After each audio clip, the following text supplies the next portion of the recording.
I had the pleasure of meeting Mark in June, and every time I see Mark, he's more and more fired up about the community and about the ecosystem that is being created here in Champaign, Urbana. Real quick introduction, real quick blurb about what my company does. I'm the president of 004 Technologies Incorporated. Sorry, 004 Technologies USA Incorporated. Can't even get my own name right. We are an R&D subsidiary of a German e-commerce services firm. And what that gobbledygook means is that we manage entire online businesses for clients in Europe.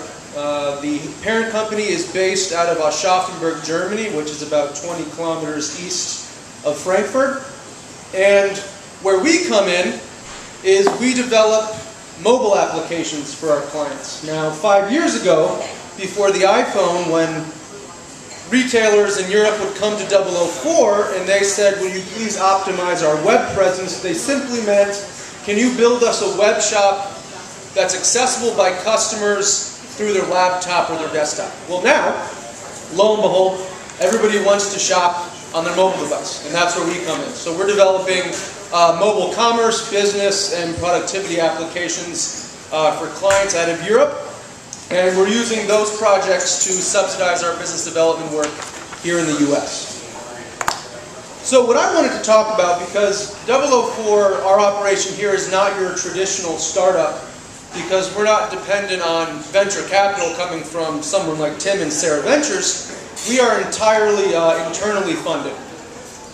So what I wanted to focus on is something that Mark kind of touched on briefly.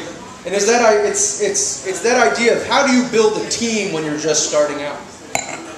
Because the way that I see it, and I've kind of been thinking about this the last 3.5 months we've been in business, is how do you attract, how do you find those foundational employees which are going to help you take the next step, that are going to be in the room, at the table, defining the future of your venture. So we've been really busy, and I actually kind of slipped my mind that I actually volunteered to speak at Innovation Improv. So improvising.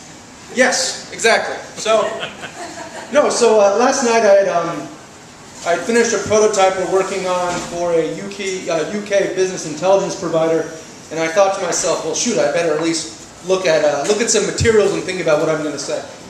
And I was reading a couple blogs, and I came across a list of ideas that were they kept appearing over and over.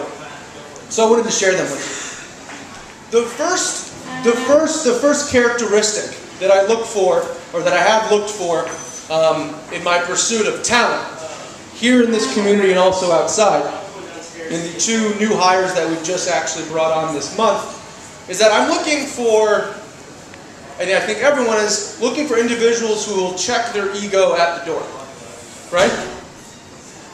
Because when you're a very small company and you're just starting out, you are really going to sink or swim together. It's not going to be one man or one woman's efforts, it's going to be a team. And you have to know that when you're brainstorming and you're thinking of strategy, and everybody's throwing multiple options on the table, that when that final decision or strategy is selected, everybody will be unified and behind that choice. Because you really do sink or swim together. Second, I'm looking for, and I think everybody can agree here, you're looking for that buy-in, right? You're looking for that person to understand that when they come into a startup environment, they might be sacrificing benefits. They might be sacrificing salary, but they're looking long-term. They're looking for that opportunity, like I mentioned, to really set the direction of a company, to really explore their own professional development, and really take on challenges that are new and exciting day in and day out. Finally, or not finally, I have a lot more things, sorry, but I'll keep it brief. Didn't even look at my list, sorry.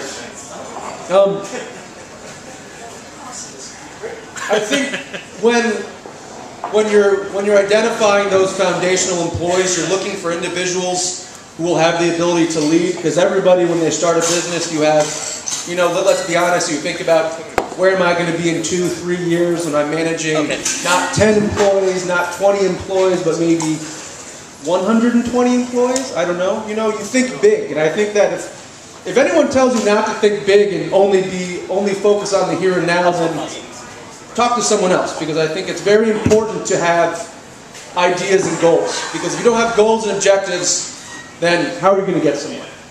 So when I've been looking to bring people on, I've been thinking about, will this person be comfortable not only leading teams, but also teaching? One of the business models we're exploring is that obviously this university has one of the top computer science departments in the country, if not the world.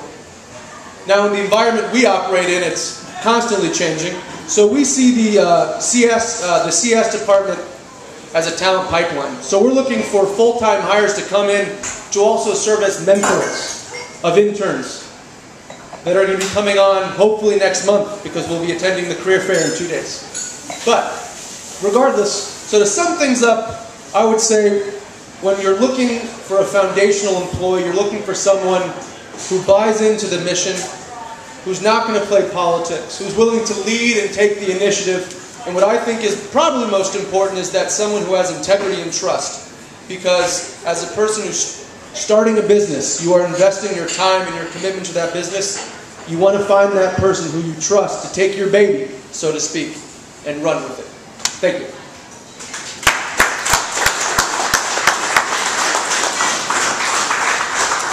It's not a party until somebody breaks something. I think we want to thank this table for giving us